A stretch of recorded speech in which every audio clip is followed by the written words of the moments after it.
The fate of all explanation is to close one door, only to have another fly wide open. I have gone into the outer darkness of scientific and philosophical transactions and proceedings, ultra-respectable, but covered with the dust of disregard. I have descended into journalism. I have come back with the quasi-souls of lost data. They will march. What is a straight line? A straight line is the shortest distance between 2 points. Well then, what is the shortest distance between 2 points? Well, that is a straight line. According to the test of ages, the definition that a straight line is a straight line cannot be improved upon. I start with a logic as exacting as Euclid's. How do geologists determine the age of rocks? By the fossils in them. And how do they determine the age of the fossils? By the rocks therein. Having started with the logic of Euclid, I go on with the wisdom of a Newton. We fit standards to judgments, or break any law that it pleases us to break, and fit to the fracture some other alleged law that we say is higher and nobler. We have conclusions, which are the products of senility or incompetence or credulity, and then argue from them to premises. We forget this process and then argue from the premises, thinking we began there. A procession of the damned. By the damned, I mean the excluded. We shall have a procession of data that science has excluded. But by the excluded, I mean that which will someday be the excluding.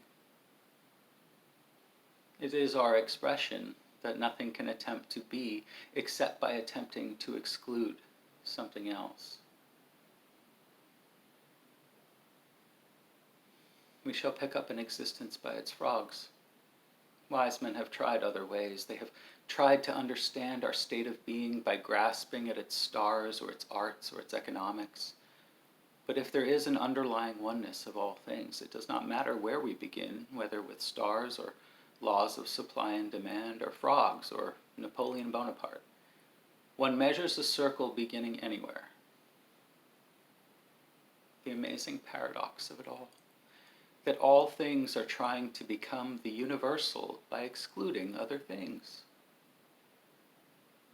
Every science is a mutilated octopus. If its tentacles were not clipped to stumps, it would feel its way into disturbing contacts.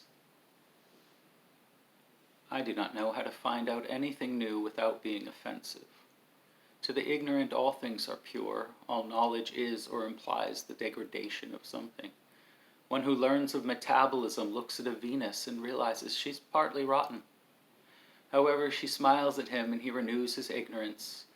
All things in the sky are pure to those who have no telescopes, but spots on the sun and lumps on the planets. And being a person of learning, or rather erudition myself, I have got to besmirch something or nobody will believe I am.